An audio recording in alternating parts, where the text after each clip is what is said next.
Bonsoir à toutes et à tous. Nous sommes très heureux de vous accueillir à cette conférence sur les origines du spiritisme. Alors sans plus tarder, nous allons nous plonger au cœur de cette histoire. Il faut remonter au milieu du XIXe siècle aux États-Unis. C'est une période de grande effervescence car il y a énormément de flux migratoires qui proviennent notamment de l'Europe. Alors des populations qui quittent leur pays pour cause de conflits, pour cause de crise économique, voire de famine. Et pour l'ensemble de ces personnes, les États-Unis représentent l'espoir d'un avenir meilleur. Mais il y a aussi des communautés religieuses qui souhaitent quitter les persécutions qu'elles subissent dans leur pays d'origine pour pouvoir s'installer aux États-Unis, car en effet là-bas, il n'y a pas de religion d'État. Et toutes les mouvances religieuses ont leur place. Et parmi ces familles, il y en a une qui provient d'Angleterre, c'est la famille Fox. Ce sont des protestants baptistes. Le père est pasteur et la mère s'occupe de ses 3 filles. Lee, qui a une trentaine d'années, Maggie, 14 ans et Kate, 11 ans. Cette famille souhaite acquérir une ferme pour pouvoir y développer leur activité. Et ils vont très vite trouver une petite ferme dans le village de Hydesville. Ça se trouve à une 50aine de kilomètres à l'ouest. Et le père, la mère et les 2 cadettes y emménagent. Pour les 2 jeunes filles, ce petit village échange beaucoup de Rochester parce qu'il ne s'y passe pratiquement rien et elles s'ennuient beaucoup. Mais à l'école, des copines de classe leur expliquent que leurs parents ont pu acquérir cette ferme pour un montant très intéressant car la ferme a la réputation d'être hantée. En effet, un représentant de commerce y aurait été assassiné quelques années auparavant et le corps aurait même été enterré dans la cave. Et dès le retour, les jeunes filles vont commencer à parler à ce fantôme. Elles vont même lui donner un petit nom gentil, elles vont l'appeler Monsieur Splitfoot, ce qui peut être traduit par Monsieur Pied Tordu, mais il ne se passe rien. Mais à partir du 31 mars 1848, date officielle des premières manifestations, les jeunes filles entendent des coups qui sont donnés dans les murs. Au départ, elles pensent que c'est dû au hasard, mais elles se rendent compte que ces coups n'apparaissent qu'après avoir posé des questions. Et elles décident d'établir un protocole avec le fantôme. Un coup frappé voudra dire oui, et 2 coups frappés voudront dire non. Et le dialogue s'installe. Tous les jours, les filles entrent en communication avec M. Splitfoot. Au bout d'un certain moment, les jeunes filles, très fières des résultats qu'elles obtiennent, en parlent à leur mère. Mais la mère est une femme très religieuse, très pieuse, qui ne veut absolument pas entendre parler de communication avec les morts.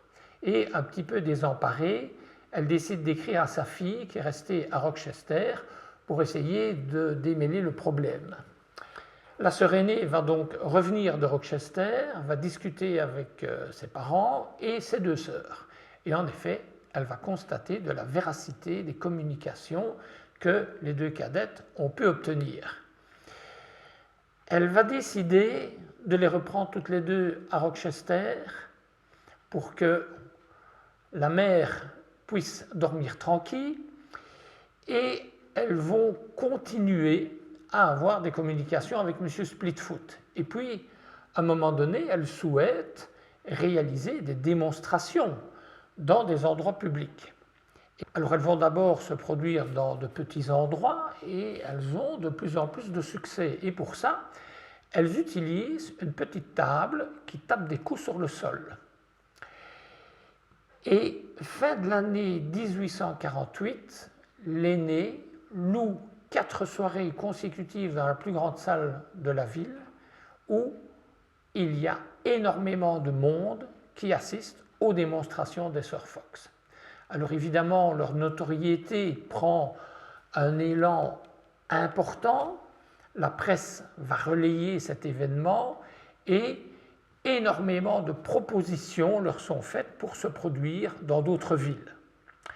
Alors, l'histoire des sœurs Fox va bien entendu continuer, elles vont connaître une certaine célébrité, elles vont même devenir riches, mais cette histoire va très vite s'interrompre. En effet, on va leur faire des procès parce qu'on les soupçonne de supercherie, on va même les obliger à avouer qu'elles ont utilisé des trucages. Et sous la pression, elles avouent qu'elles utilisaient les bruits de leurs articulations pour créer les craquements. Bien évidemment, quelques années plus tard, elles voudront se rétracter, mais le mal est fait. Elles n'auront plus aucun succès et certaines vont même sombrer dans l'alcoolisme. Elles finiront par mourir dans la pauvreté. Ce qu'il faut retenir des sœurs Fox, c'est qu'elles ont lancé un fabuleux mouvement qu'on appelle à l'époque le spiritualisme.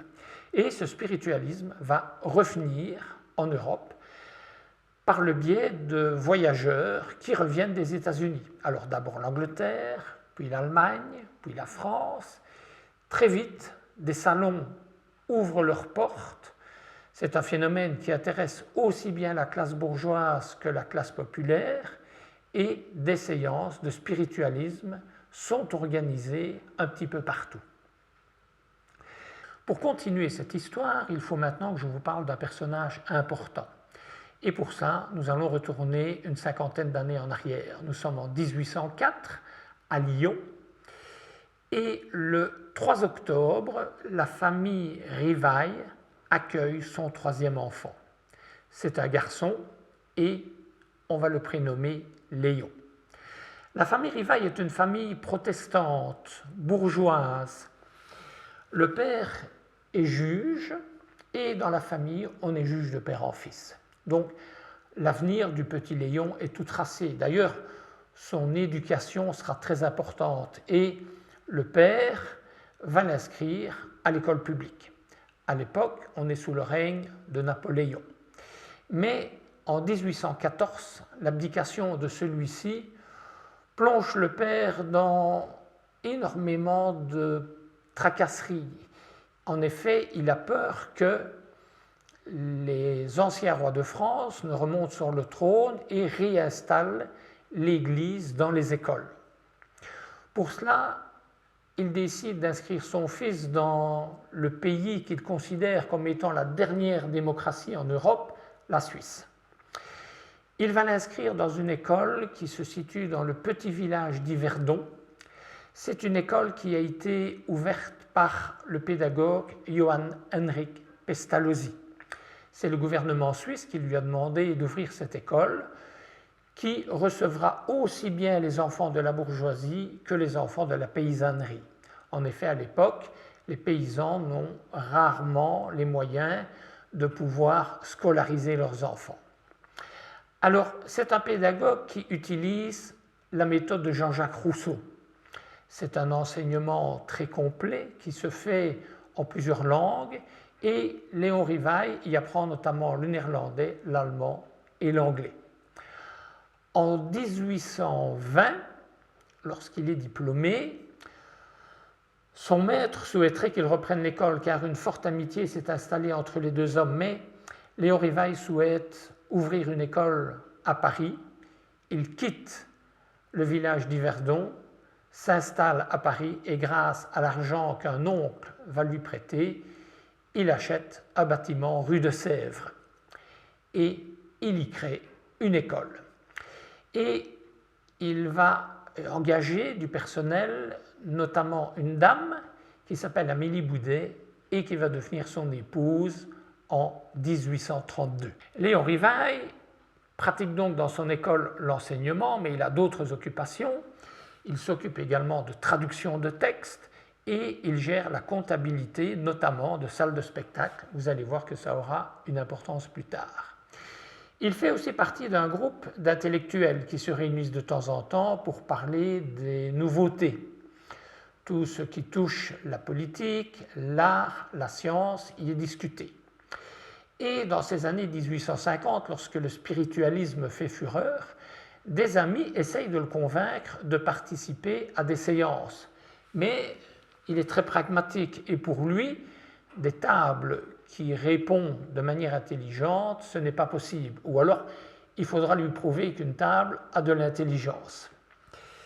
Mais cependant, il va se laisser convaincre et il va accepter de participer à des séances. Et au cours d'une d'entre elles, il y a un esprit qui lui explique que dans une vie antérieure, ils étaient tous les deux amis, ils vivaient en Gaule et ils étaient druides. Et il lui explique aussi que dans cette vie-ci, il a choisi de développer une nouvelle religion. Alors évidemment, Léon Rivail reçoit ce message, il est assez surpris, et l'esprit lui explique qu'il sera aidé dans ce travail. Léon Rivail décide donc de participer à d'autres séances, et au cours d'une d'entre elles, un esprit se proclame esprit de vérité et lui dit, si tu acceptes cette mission, je travaillerai avec toi, je t'aiderai, je répondrai à une partie de tes questions, mais tu devras aussi chercher, tu devras aussi découvrir toi-même certaines réponses. Et Léon Rivail accepte. Bien évidemment, au début de ce travail, il se dit, mais à partir de quoi vais-je travailler? Je n'ai aucune matière. Et là, des amis lui disent, nous avons déjà recueilli des centaines de messages, des messages qui étaient des questions-réponses. Les médiums ont posé des questions et les esprits ont répondu. Et si tu veux, nous allons te donner ces carnets dans lesquels tu vas trouver ces questions-réponses. Léon Rivail va donc lire ces questions-réponses et il découvre que derrière tout ça, il y a un monde qui nous est parfaitement inconnu. En effet, que connaît-on du monde des morts? Pas grand-chose. L'Église en parle, mais à part certaines peintures qui décrivent le paradis, l'enfer, on n'en connaît pas grand-chose. Et il souhaite investiguer. Il va dès lors préparer des questions qu'il va poser à plusieurs médiums, de manière à ne pas être influencé par une seule réponse, et il va progressivement avancer dans ce travail de classement et de codification de cette nouvelle doctrine. Ce travail va durer plusieurs années, et donc en 1857, le 18 avril, va paraître le livre. Seulement, il se dit, sous quel nom vais-je le publier? Parce que le nom de Léon Rivail est attaché au manuel scolaire, à tout ce travail de pédagogie. Et donc, le nom qu'il semble le plus logique de porter, c'est le nom qu'il avait dans sa vie antérieure. C'est pour ça que c'est des livres qui sont publiés au nom d'Allan Kardec. Le livre va rencontrer un succès immédiat. Alors, Léon Rivail est très content, le groupe d'amis qui l'a suivi également, les médiums également, mais cette joie va être de courte durée. En effet, Léon Rivail va subir énormément de critiques. Tout d'abord, il y a certains médiums qui se plaignent de ne pas avoir été crédités dans le livre des esprits. Mais Léon Rivail leur explique qu'il ne souhaitait pas qu'elle soit exposée à des critiques. Et ça va se révéler exact, puisque très rapidement, des manifestations sont organisées devant le domicile de certaines médiums où on n'hésite pas à les traiter de sorcières. Et puis, l'Église également, parce que Léon Rivail a marché sur les plates-bandes de celle-ci. Et ça va même monter relativement haut dans la hiérarchie catholique. Il subit des pressions. On lui demande de retirer son livre. On parle d'hérésie, de blasphème, car en effet, des fidèles ont lu ce livre et viennent poser des questions aux prêtres. Est-ce que ce qu'on y raconte est vrai?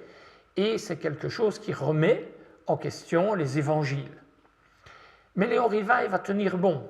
Il refuse de retirer son livre, il refuse même de présenter ses excuses. Et il va encore aller plus loin. En effet, il va continuer à écrire d'autres livres. Un événement qui va particulièrement le marquer, c'est lorsqu'il expédie en Espagne 300 exemplaires de son livre des esprits. Et le 9 octobre 1861, lorsque les livres arrivent à Barcelone, ceux-ci sont déchargés, sont étalés sur une place et des catholiques y mettent le feu, voulant dire ainsi que l'Espagne refuse le spiritisme. Alors c'est quelque chose qui va le toucher, mais c'est quelque chose qui va également provoquer beaucoup de publicité pour son ouvrage, qui va se vendre encore beaucoup plus. Mais Léon Rivail va également subir des critiques venant d'esprits. En effet, des médiums vont capter des messages d'entités qui se disent excessivement nombreux et qui jugent que la parution de ce livre était une erreur. En effet, ce livre révèle certaines vérités qu'il aurait mieux valu de rester cachées. Et ces vérités qui ont pour but de faire évoluer la société gênent beaucoup ces esprits car ils se complaisent dans le mal. Et ils disent à Léon Rivail qu'ils vont travailler pour que sa mort survienne le plus vite possible. Léon Rivail va tenir bon, il va même écrire d'autres livres, dont le livre des médiums, qui est en fait un recueil de toutes les sortes de médiumnité et des bonnes pratiques en matière de médiumnité, ce qui va permettre de former des médiums. Il va aussi écrire l'Évangile selon le spiritisme, dans lequel il explique l'Évangile selon la doctrine spirit, c'est-à-dire qu'il y explique les miracles, il y explique la vie du Christ. Il va aussi écrire la Genèse et le ciel et l'enfer. Léon Rivail va se désincarner le 31 mars 1869 à Paris, au bout d'une vie bien remplie.